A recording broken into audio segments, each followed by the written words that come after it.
구약에 기록된 예언서의 전반적인 배경은 여러 제국들이 연하여서 발흥하는 그런 시대를 배경으로 하고 있습니다. 아수르와 바벨론, 페르시아와 애굽까지 패권을 다투고 있는 그런 계속되는 상황들 속에 이스라엘이라고 하는 나라는 이 강대국들 사이에서의 그 격동의 세월을 보내고 있는 거죠. 이 강대국들 사이에서 다투는 그 틈바구니 속에서 힘겨운 시간들을 보냈다는 것입니다. 그러니까 이스라엘 입장에서는 남과 북으로 나뉘어진 남북 그 분열 왕국 후기에서부터 바벨론의 포로로 끌려가고 가는 그 시기에 걸친 포로 시대를 지나는 그 시기에 예언서들이 기록되어지는 것을 보게 되는데요. 이런 시대적인 상황 속에서 하나님께서는 선지자를 보내시는 거예요. 하나님의 사람을 보내셔서 하나님의 뜻을 선포하시는 거죠. 하나님께서 이스라엘을 향하여 가지고 계셨던 그 뜻을 선포하시는데 심판과 구원을 약속하시는 것입니다. 그렇게 심판과 구원이 선언되는데 이 모든 역사를 바로 하나님께서 주도하고 계시다는 사실을 보여주고 있는 것입니다. 오늘 읽은 이 본문의 저자로 알려진 예레미야, 이 사람은 북이스라엘 멸망 후에 남유다가 망해가는 시기부터 포로로 끌려가는 시대에 하나님의 말씀을 예언했던 선지자입니다. 그리고 본문에서 예레미야는 유다 민족이 바벨론의 포로로 끌려가게 될 처지에 놓인 것에 대하여 이것이 하나님의 뜻이었음을 정직하게 예언하고 있는 거죠. 이스라엘이 바벨론의 포로로 끌려가게 되는 그 비참한 상황에 대하여 하나님의 말씀인 것을 정직하게 예언하고 있습니다. 예레미야가 정직하게 예언하고는 있지만 그 말씀은 유다 민족에게 듣기 좋은 소리는 아니었죠. 선지자의 예언이고 하나님의 뜻이었지만 이 백성들이 듣기에는 거북한 이야기일 수밖에 없습니다. 유다 민족이 좋아할 만한 이야기가 아니었다는 거예요. 예레미야 25장 11절의 말씀에 의하면 예레미야가 얼마나 정직하게 예언했는지를 잘 보여줍니다. 이 모든 땅이 폐허가 되어 놀랄 일이 될 것이며 이 민족들은 70년 동안 바벨론의 왕을 섬기리라 라고 기록합니다. 70년의 포로를 보낼 것이다 라고 이야기하고요. 나라가 폐허가 될 것이다 라고, 그리고 이방 왕을 섬기게 될 것이라고 예언합니다. 이방 민족에게 망하게 될 것을 예언하는데 그보다 앞선 예레미야 25장 9절에는 이 민족 바벨론의 왕 느부갓네살을 내 종이라고 표현하고 있어요. 내 종 바벨론의 왕 느부갓네살을 불러다가 치시겠다는 거죠. 지금 내 종이라고 하는 표현을 쓰는데요. 하나님을 믿는 백성들이 그간에 쌓아온 업적이라고 하는 것은 가벼운 일이 아니었습니다. 하나님께서 이 백성들과 함께 하셨고 이들을 어떻게 이끌어 오셨고 이들을 어떻게 책임져 주셨는지 하나님이 함께 하신 역사는 주변의 많은 나라들에게 정말 대단한 소문으로 퍼져나갔고요. 그것이 이들에게는 자부심이었습니다. 그런데 이제 이들이 하나님 앞에서 심판을 받게 된 거예요.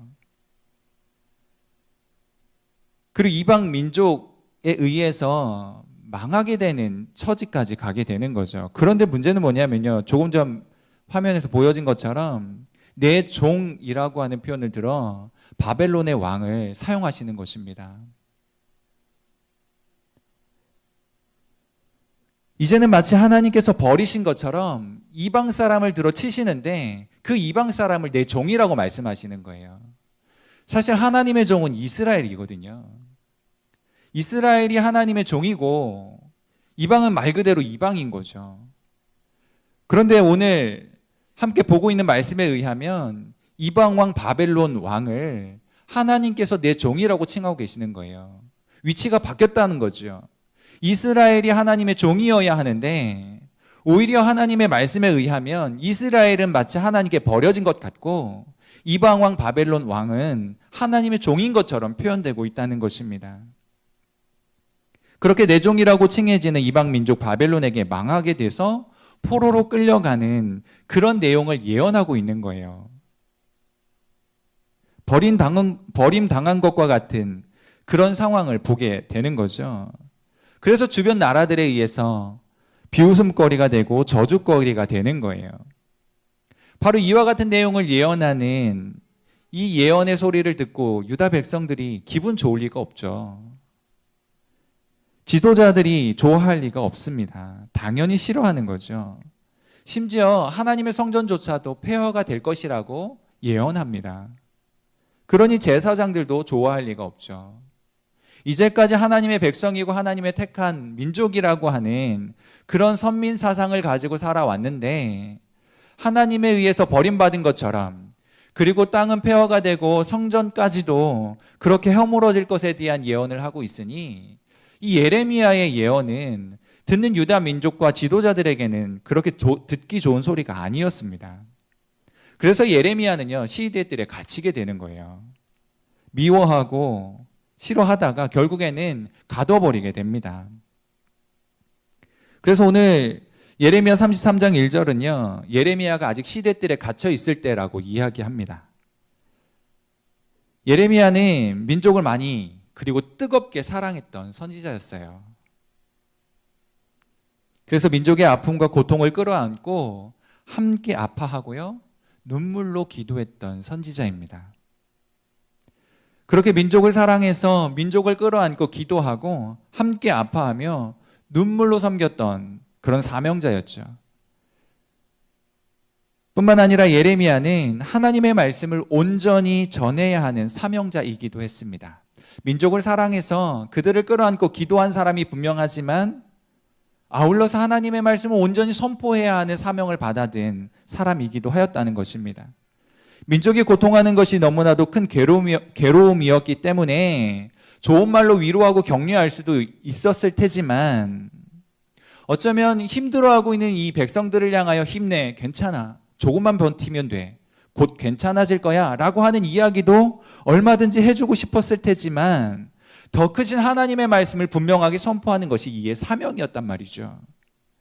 그래서 비록 갇히는 일들이 일어나고 미움을 받는 일들이 일어날지언정 하나님의 말씀으로 온전히 선포해야 할 그런 사명을 가진 사람이었습니다. 그래서 그의 마음은 더 아프게 느꼈는지도 모르겠습니다. 힘들어하고 있는 이 백성들을 향하여 희망의 메시지보다는 망하게 될 것이다라고, 이방에 의해서 포로로 끌려가게 될 것이라고 하는 이야기를 해야만 했기에, 그것이 하나님의 뜻이었기 때문에 고통을 느낄 수밖에 없었던 거죠. 그래서요, 예레미야 20장 9절에는요 이런 말씀이 기록되고 있어요.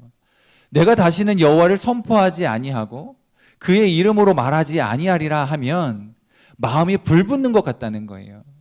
그래서 골수에 사무쳐 답답하여서 견딜 수가 없다는 거죠. 하나님의 말씀을 안 하고 그냥 홀가분하게 살고 싶은데, 그러려고 하면 하나님의 말씀이 전하지 않고는 견딜 수 없는 답답한 심정이 되었다라고 하는 거예요. 전할 수밖에 없었다는 거죠. 아파하면서도 전해야만 했던 거예요. 민족을 사랑하고 민족을 위한 그런 기도도 하는 사람이었지만 하나님의 이 심판의 예언도 빼놓을 수가 없었던 것입니다. 그렇게 탄식하며 하나님의 말씀을 선포해야만 했죠. 선지자를 사로잡은 하나님의 강력한 힘이 이끌어 가시는 것입니다. 하나님의 강력한 힘이 선지자를 붙들고 끌어가는 거예요. 그래서 시대뜰에 갇히는 한이 있어도 하나님의 뜻을 전하는, 그래서 어려움을 겪고 괴로움을 당할지라도 예언을 할 수밖에 없는 그런 사명자였던 것입니다. 하나님의 뜻을 정직하고 분명하게 전할 수밖에 없었다는 거죠. 하나님께서는요, 하나님의 말씀과 하나님의 능력에 압도되어서 주의 사명을 감당할 수밖에 없는 사명자 예레미야를 세우셔서 하나님의 뜻을 전하게 하셨습니다. 뿐만 아니라 그 시대에 하나님의 말씀을 전할 선지자를 내셔서 하나님의 뜻과 계획들을 이루어 가시는 거예요. 이것이 말씀의 힘인 것입니다. 어떤 처지에 놓이든지 간에 하나님의 말씀이 분명하게 선포되어지도록, 하나님의 뜻이 이루어져 가도록 하나님의 사람들을 시시때때로 세우셔서 그 일들을, 그 사명을 이루어가게 하신다는 거예요. 말씀에 압도되어 하나님의 뜻을 전하는 예레미야의 선명한 음성이 들려지도록 그렇게 하나님께서 역사를 주도해 가셨다는 거죠. 마찬가지입니다. 오늘 우리의 가슴 속에도 이 예레미야 선지자의 선명한 음성이 들려올 수 있기를 바랍니다. 그 선명한 음성이 들려오고 우리의 가슴에 분명하게 새겨질 수 있어야 되는 거예요. 이 당시 유대에도요, 예레미야를 통해서 하나님의 말씀이 끊임없이 전해졌습니다. 그리고 저들에게도 들려졌죠. 그런데 기분 좋은 말씀은 아니었어요. 그렇지 않아도 힘든 상황인데 망한다고 하는 예언이 받아들여지기가 쉽지는 않잖아요. 안 그래도 어려운데. 이들 마음속엔 우린 하나님의 백성입니다. 그런 분명한 생각을 가지고 있었던 사람들이었거든요. 그런 생각을 가지고 있었던 이 유다 백성들이 망한다라고 하는 것은 상상조차 하기 어려운 일이었습니다. 하나님이 버리신다라고 하는 것은 꿈에도 생각 못하는 일이었죠. 안 망할 거라고 생각했던 거예요. 그런데 예레미야는 하나님의 뜻을 받들어 망하게 될 것을 선포하는 거예요. 오늘날 살아가는 우리들에게도 마찬가지입니다. 하나님의 말씀은 끊임없이 선포되고 있죠. 중요한 것은 그것이 사람들의 마음에 들려져야 한다는 거예요. 그것이 우리들의 가슴 속에 새겨져야 한다는 것입니다. 그러나 그것이 그렇게 단순하지 않아요. 사람마다 마음을 열고 말씀을 들으려 하지 않으면 하나님의 말씀이라도 들리지 않는 거예요. 들으려 하지 않으면 받아들여지지 않는 겁니다. 힘들 때 어깨 감싸주고 품어주면서 괜찮아, 이제 잘 될 거야, 그렇게 해주면 답답한데 기분은 좀 좋을 수 있잖아요. 그저 마음 시원하게 되어질 그런 이야기들이라도 들려주면 좋을 수 있잖아요. 그런데 그런 이야기를 들려줘도 들을까 말까 하는데 가슴을 찌르는 이야기, 마음을 뒤엎는 말씀, 그런 이야기가 들려오면 마음의 빗장을 거는 것입니다. 그걸 잘 안 들으려고 하는 거죠. 그게 인생의 모습이라는 거예요. 이스라엘이 포로로 끌려가서 노예 생활을 하게 될 것이라고 하는 이 선지자의 예언은 너무나도 가슴 아픈 것이었습니다. 그들이 거주하고 있었던 땅, 하나님이 주신 땅이었어요. 약속하여 주신 땅, 여러 어려움 끝에 이 백성들이 차지한 땅이었습니다. 기적적인 방법으로 하나님께서 이 백성들을 지키셨고요. 이들을 보호하셔서 또 크고 작은 전쟁을 치르게 하셔서 결국 이 땅을 차지하여 거주하게 하셨거든요. 바로 그런 땅이었습니다. 이 땅에서 하나님의 말씀을 준행하고 주신 복을 누리며 살아가는 일이 있었습니다. 그런데 하나님이 주신 땅에서 하나님이 주신 것들을 마음껏 누리면서도 하나님을 등진 삶을 살았던 거예요. 하나님께서 약속하여 주신 기적과 같이 이들에게 허락해 주신 이 땅에서 하나님의 말씀을 듣고 순종하며 하나님의 뜻 받들어 살아가며 그 무한한 복을 누리며 살 수도 있었는데, 그 복을 누리면서 하나님을 등지는 그런 일들이 일어났다는 것입니다. 지속적으로 말씀과 교훈을 주셨지만 여전히 자신의 생각대로 살고 싶은, 자기 마음대로 살고 싶은 그런 것들이 막 충동하여서 하나님의 마음을 아프게 한 거예요. 결국에 이스라엘은 하나님의 심판을 받게 되는 거죠. 바벨론의 포로로 끌려가게 되는 것입니다. 여기서 우리가 먼저 한 가지 깨닫는 교훈이 있어요. 하나님께서 이스라엘을 택하시고 사랑하시는 것은 분명한 사실입니다. 하나님께서 사랑하셔서 이들을 택하셨고요. 이들과 함께 하신 것 분명한 사실이에요. 그런데 저들의 죄에 대해서도 반드시 심판하시는 분이라고 하는 사실이에요. 사랑하셔서 택하셨지만, 사랑하셔서 이들을 책임지시고 돌보시지만 이들이 범죄하여 불순종하였을 때는 하나님께서 반드시 심판하신다는 겁니다. 그래서 그 내용을 각자에게 적용하면요, 우리가 은혜 가운데 있을 때 더욱 우리의 마음을 지키는 일이 필요하다는 거예요. 하나님께서 더욱 풍성한 은혜를 주실 때 더욱 우리의 마음을 다잡고 마음을 지키는 일이 있어야 된다는 거예요.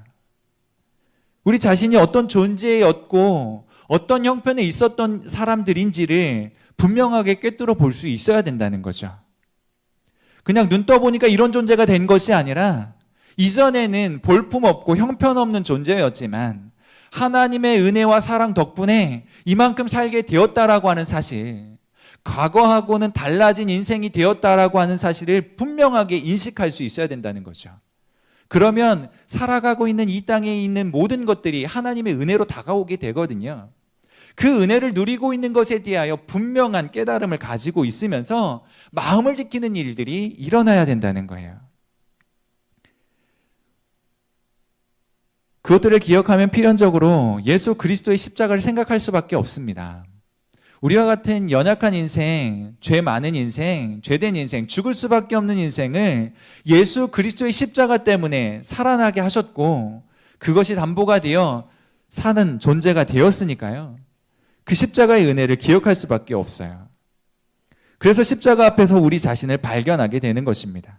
십자가로 인하여 새로워진 인생, 하나님의 은혜를 마음껏 누릴 수 있게 된 인생, 십자가 앞에서 그런 존재가 되었다는 거죠.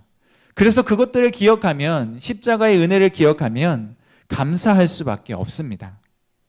우리 모두는 예수님의 십자가가 아니었다면 하나님의 진노하심 때문에 죽어 없어질 존재들이었거든요.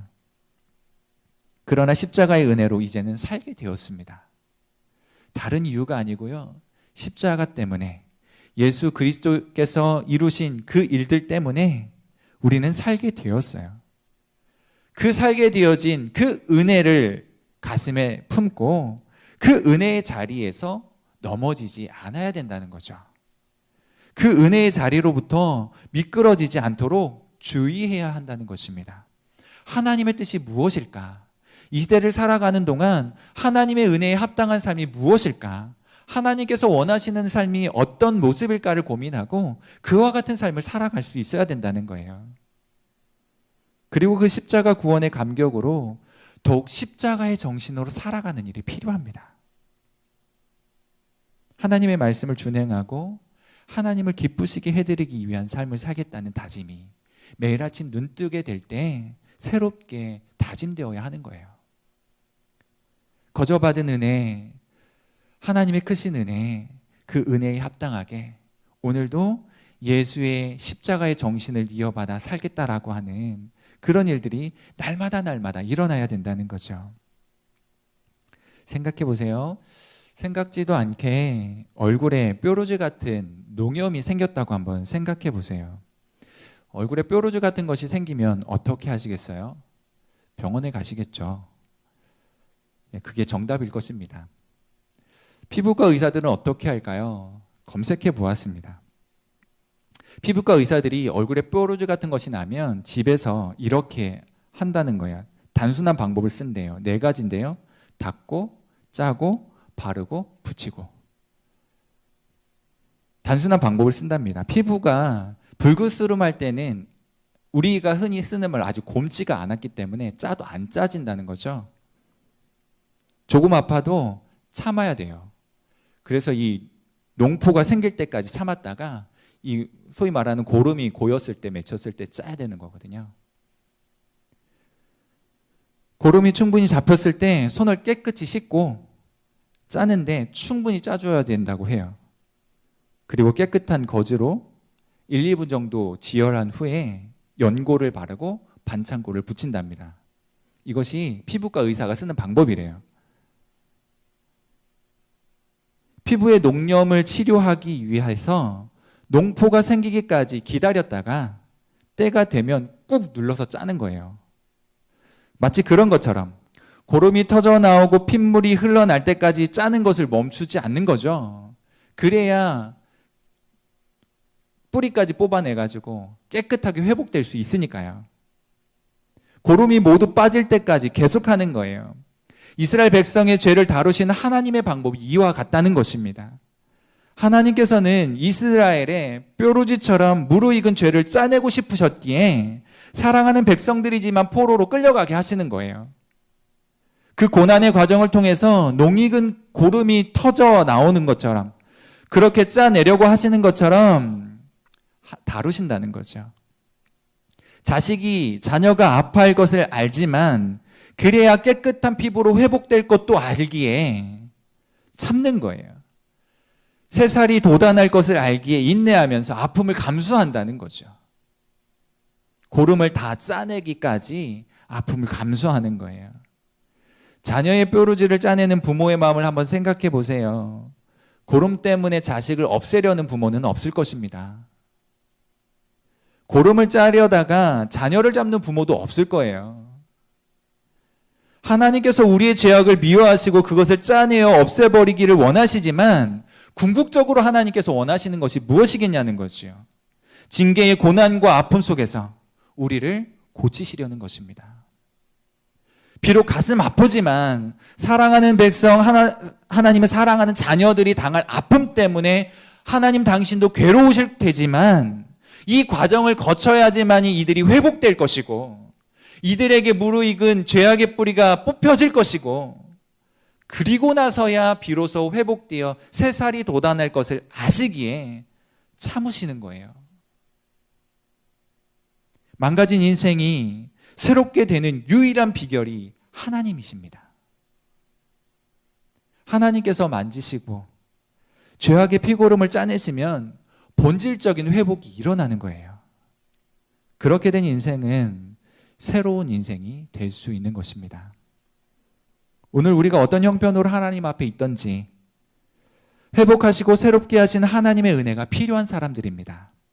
어떤 마음가짐을 가지고 이곳에 왔든지 함께 이 예배에 참여하고 있든지 부인할 수 없는 사실은 우리 모두는 하나님의 은혜가 필요한 사람들이라는 거예요. 새로워지도록 하나님께 맡겨드려야 합니다. 은혜 안에 깊이 들어가야 한다는 거예요. 하나님의 치료가 필요한 사람들이라는 거죠. 하나님의 만지심과 하나님의 회복하심이 필요한 존재들이라는 거예요. 이스라엘은요, 하나님께 불순종하고 범죄했기 때문에 매를 맞았습니다. 예레미야 선지자를 통해서 하나님께서 주시는 경고는 예루살렘 성이 저주거리가 될 것이고 황폐하게 될 것이고 주민들이 없을 것이고 성전은 실로같이 될 것이라고 하는 말씀이에요. 예레미야 26장 6절에 이렇게 기록되어 있는 거거든요.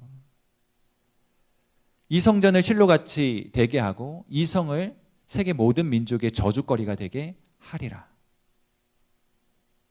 실로는 과거에 하나님의 임재가 있던 성막이 있던 곳이었습니다. 그러나 지금 예레미야 시대에는요, 실로가 폐허가 되었어요. 그렇기 때문에 이 예언의 말씀을 듣는 사람들은 이게 무슨 내용인지 잘 알거든요. 실로같이 되었다라고 하는 것을 이해할 수 있었습니다. 자신들이 거주하는 땅이 비웃음거리가 되고 폐허가 되는 것은 고통스러운 일입니다. 그래서 예레미야를 미워하는 거예요. 우리가 살고 있는 땅, 하나님이 주신 땅, 하나님의 백성이 망하게 될 것이라고 예언하고 있는 예레미야가 꼴배기 싫은 거죠. 그래서 잡아 가둔 거예요. 이스라엘 백성들이 겪는 고난과 고통은 누가 뭐래도 자신들의 죄 때문에 겪은 것이 분명합니다. 그들이 불순종하고 하나님 앞에 패역했기 때문에 참다 결국에는 망하게 하시는 거거든요. 자신의 죄 때문에 당하는 어려움과 고통이 분명해요. 입이 10개라도 할 말이 없는 거죠. 그들이 잘못한 게 있으니까요. 그럼에도 불구하고 힘든 거예요. 내가 잘못했고 내가 범죄해서 당하는 이 어려움이지만 이 어려움 당하는 일이 괴로운 거예요. 힘든 거라고요. 고통스러운 것입니다. 그나마 다행인 것은요, 이렇게 힘겨운 시간을 지나면서 하나님의 마음이 깨달아지더라는 거죠. 이 아픈 시간을 지나면서 하나님의 마음이 무엇일까가 깨달아지더라는 거예요. 불순종하는 인생들에게 고난을 주시는 이유는 바른 대로 돌아서라고 하는 그런 의도가 있는 것입니다. 누구의 잘잘못이든 이들이 고난의 시간을 겪고 있는 것은 사실이에요. 바로 이 고난의 시기에 하나님은 하나님 자신을 드러내 보이시는 것입니다. 고난이 괴롭고 아프지만 이 아픈 시간을 통해서 하나님이 어떤 분이신가 더욱 분명하게 드러나게 되고요. 우리의 가슴 속에 그 하나님에 대한 인식이 더욱 새롭게 여겨지게 되는 거예요. 이 고난의 시기에 하나님 자신을 드러내 보여주시는데 먼저 하나님이 평안의 하나님이신 것을 보여주십니다. 이 평안은 샬롬이거든요. 6절에 있는 말씀처럼 평안과 진실이 풍성함에서 평안이에요. 평안을 드러내 보이시는 하나님으로 소개됩니다. 샬롬은 단지 전쟁이 없는 그런 상태, 갈등이 없이 고요한 상태에도 사용되는 표현입니다. 갈등 없고 전쟁 없고 고요한 상태도 평안이라고 얘기하고 샬롬이라고 해요. 여기 하나님께서 말씀하시는 샬롬은요, 하나님과의 관계가 회복된 데에서 비롯한 그런 평화를 이야기하는 거예요. 깨어졌고 끊어졌던 관계가 다시금 회복되어지는 그 관계 속에서 얻어지는 평안을 이야기하는 것입니다. 바람도 구름도 잔잔한 한강공원 가보셨나요? 햇살은 강물에 부서져서 은빛으로 빛나고 흐르고요. 새들은 푸른 하늘을 유유히 나르고요. 저 멀리 오고 가는 사람들의 걸음에서도 여유를 느낄 수 있는 그런 한가롭고 평화로운 그런 분위기 이해되십니까? 이것도 평안한 거예요. 그런데 세찬 바람이 파도를 일으키고 하늘은 시커먼 구름으로 가득 채워져 있고요. 파도는 하얀 이를 드러내고 모든 것을 집어삼킬 듯이 크게 일어납니다. 성난 파도에 정박한 배들이 이리저리 흔들리고 있고요. 해송은 뽑힐 듯이 깨질 듯이 흔들리고 있습니다.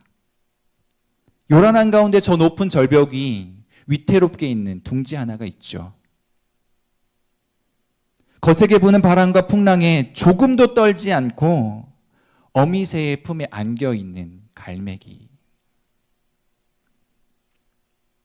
오히려 비바람이 불고 서찬 풍랑이 일어나고 있는 그 위태로운 순간에도 어미 갈매기의 품 안에서 쉬고 있는 이 어린 새의 모습을 상상해 보십시오.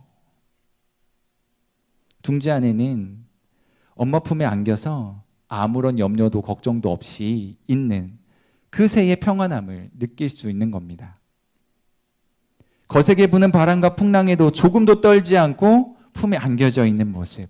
아무런 문제가 없는 상태에도 편안이지만 거센 시련의 바람이 불고 고난의 파도가 밀려와도 아버지 하나님의 품에 안겨 있을 때 느낄 수 있는 평안은 진정한 평안이라는 거예요. 범죄한 이스라엘에 대하여 노하셨고 벌하셨던 그 하나님과의 긴장 상태, 깨어졌던 관계가 회복되어지고 이제 그 관계가 새로워지면서 얻을 수 있는 평안의 상태 말입니다. 더 이상 갈등 관계가 없어요.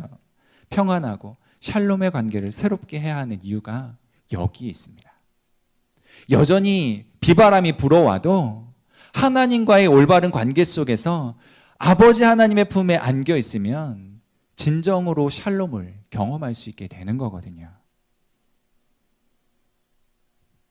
그래서 우리는 하나님과의 이 긴장 상태를 끊고요. 하나님과 올바른 관계를 새롭게 해야 되는 거예요. 범죄하고 넘어지고 그로 인해서 고통을 받습니다. 죄로 말미암아 고통을 겪고 혼란하고 어지러웠지만 깊이 뉘우치고 은혜를 구할 때 하나님은 우리의 영혼에 복을 주시는 거예요. 그때 하나님 사랑 안에 우리는 하나님과의 연합을 누리게 됩니다. 하나님의 사랑이 물밀듯이 밀려오게 되고요. 그것을 경험하게 되는 거예요. 그 속에서 한없는 쉼을 누립니다. 세상은 달라지지 않았어요. 여전히 고난이 있고요. 여전히 힘겨운 일이 있습니다. 그러나 아버지 하나님의 그 크신 사랑 안에 참 쉼을 누리고 있을 때 세상의 어떤 형편이든지 그것과 상관없이 진정한 쉼을 얻게 되더라는 것입니다. 하나님과의 화목을 통해서 우리에게 내려오는 평강은 세상이 흔들 수 없는 평강이에요. 환경이 깨뜨릴 수 없는 그런 평강이라는 것입니다. 하나님께서는요, 우리가 이것을 누리길 원하시는 거예요. 이 평안을 누리시기를 하나님께서 원하시는 거예요. 그래서 고난도 보내시고요. 이런 방법 저런 방법도 쓰시는 거예요. 결국 하나님께서 이스라엘 백성들을 완전히 망하는 것으로 끝나는 것이 아니라 이 평화의 관계를 다시 한번 회복하기를 원하셔서 이와 같이 행하고 계시다는 거죠. 이 평안을 누리실 수 있기를 축복합니다. 하나님은 하나님의 진실하심을 드러내 보이십니다. 진실하다는 것은 거짓이 없고 바르고 참되다라고 하는 그런 사전적 의미를 가지고 있어요. 하나님은 항상 오르시거든요. 하나님은 이리저리 왔다 갔다 하시는 분이 아니십니다. 비록 범죄한 이스라엘에 대하여 가혹하게 보이는 일들을 행하시지만, 비록 범죄한 이스라엘에 대하여 그렇게 행하실지라도 어디까지나 하나님의 의도와 계획 속에서 일들을 행하신다는 거예요. 이스라엘은 늘 하나님을 배반하였지만 하나님은 언제나 그들을 기다리고 계셨습니다. 언제든지 돌이켜 돌아오기만 하면 하나님은 넓은 가슴으로 안아줄 준비를 하고 계시는 거예요. 언제든지 돌아오기만 하면 저들을 품어주셨던 거예요. 우리는 자주 하나님께 등 돌리지만 하나님은 항상 그 자리에 계십니다. 언제고 돌이켜 주님께로 오기만 하면 다시금 받아주시는 거예요. 아무리 비참한 몰골을 하고 돌아갈지라도 저기 동구 밖에서 아들을 기다리는 아버지의 마음을 가지고 그렇게 포기하지 않고 기다리고 계시는 거예요. 성실하심과 진실하심을 보이시는 거죠. 하나님께서 이것을 계획하고 계시는 것입니다. 언제나 그 자리에 계셔서 우리를 찾아와 주셨고 우리를 포기하지 않으셨어요. 그래서 우리는 하나님과의 관계에서 우리 자신을 신뢰하는 것이 아니라 우리를 불쌍히 여기시는 하나님 아버지의 은혜를 바라보는 거예요. 내게 있는 그 무언가가 아니고, 내가 할 수 있는 그 어떤 것이 아니고, 내가 받아 누리고 있는 그 무언가가 아니라 바로 우리를 그렇게 긍휼하게 보시고 자비롭게 보시고 은혜롭게 대해 주시는 하나님 아버지를 바라보게 되는 거예요. 환경을 따라서, 상황을 따라서 우리는 너무나 쉽게 흔들립니다.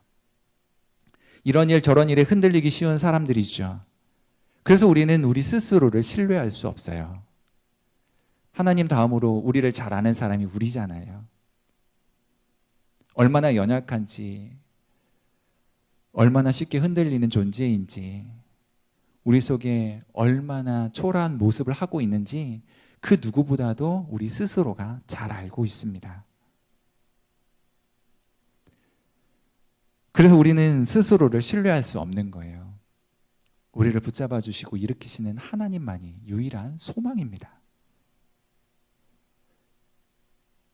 환난이 올 때나 평안할 때나 고난에 부딪힐 때나 형통할 때나 우리의 소망은 오직 하나님 한 분뿐이신 거죠. 여전히 그 자리에서 진실하게 또 성실하게 우리를 기다리시고 우리를 바라봐 주시는 그 하나님이 소망이 되는 거예요. 진실하심과 성실하심으로 우리를 이끌어 가시는 것입니다. 그 하나님을 바라보고 붙잡는 일이 우리에게 필요한 거예요. 하나님은 성실하십니다. 진실하십니다. 그래서 오직 우리의 유일한 소망이 되시는 거예요. 우리 시간에 이 찬양을 같이 한번 고백했으면 좋겠습니다. 안개가 날 가리워 내 믿음 흔들리려 할 때 나 주님께 나아가네. 주님은 산 같아서 여전히 그 자리에 계셔. 눈을 들면 보이리라 날 위한 그 사랑.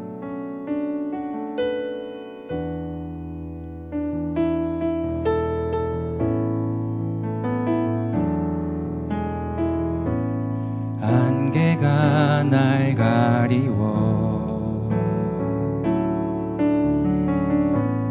내 믿음 흔들리려 할 때 나 주님께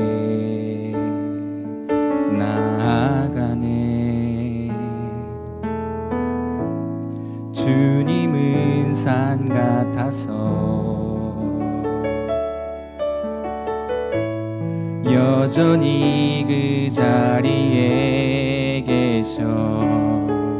눈을 들면 보이리라 날 위한 그 사랑. 주는 나의 도움이시며 주의 계획 영원하시네. 주의 위엄 앞에 믿음으로 순종해 예배드리리. 주님께서 날 이끄시며 주가 항상 함께 하시네. 주의 사랑 안에 믿음으로 순종해 예배드리리 영원히. 사랑하는 성도 여러분, 하나님의 약속은 이것입니다. 유다와 이스라엘의 포로를 돌아오게 하시고 처음과 같이 세우시겠다는 거예요. 모든 죄악에서 깨끗하게 하시고 용서하시겠다는 것입니다. 그렇게 하신 후에 이 민족을 바라보는 세계 열방 앞에서 하나님의 기쁨의 이름이 될 것이라고 하는 약속인 거예요. 하나님을 찬송하게 되는 일들이 일어나게 하실 것이다라고, 하나님의 영광이 되게 하실 것이라고, 바로 우리를 통해서, 하나님의 백성을 통해서, 하나님의 자녀들을 통해서 그와 같은 일들을 이루시겠다고 약속하시는 거예요. 하나님을 믿었지만 포로로 끌려가는 것과 같은 기가 막힌 현실, 하나님의 백성인데 세상이 보내는 미움과 조롱의 눈초리, 그 속에서 고통을 당해도 하나님이 사랑하셔서 택하신 백성이라고 하는 분명한 인식을 가지고 살아야 하는 것입니다. 하나님께서 택하셨다는 거예요. 약속의 말씀을 마음에 새기고 믿음으로 살아갈 수 있어야 된다는 거죠. 세상에서 어떤 대우를 당해도, 세상이 우리를 향하여 어떤 대우를 보낸다 할지라도 우리는 하나님의 사람입니다. 하나님의 자녀이고요, 하나님께서 책임져 주시는 인생이거든요. 어떤 힘겨운 상황 속에서도 이 믿음을 잃지 않으셨으면 좋겠어요. 예레미야 선지자가 들려주는 70년 후에 돌아오게 될 것이다. 앞에 부분을 생각하면 너무나도 괴롭고 가슴 아프지만 하나님께서 다시금 들어 회복하시고 새살이 돋아나듯 그렇게 새롭게 하실 것이라고 하시는 그 하나님의 음성, 약속의 말씀을 가슴에 새길 수 있기를 바랍니다. 날마다 하나님과의 관계를 새롭게 하고 하나님이 복 주시는 인생 되실 수 있기를 바라요. 우리를 보는 자마다, 우리를 들여다보는 인생들마다 하나님의 살아계심을 볼 수 있고, 우리를 보는 자마다 하나님을 두려워하게 되고, 그래서 우리가 하나님 때문에 더욱 힘있게 살아갈 수 있는, 세상이 무엇이라고 이야기하든지 간에 나는 하나님께 붙들려진 인생으로, 하나님이 책임져 주시는 인생으로 힘있고 당당하게 살아갈 수 있는 그런 복된 성도님들 되실 수 있기를 간절히 바랍니다.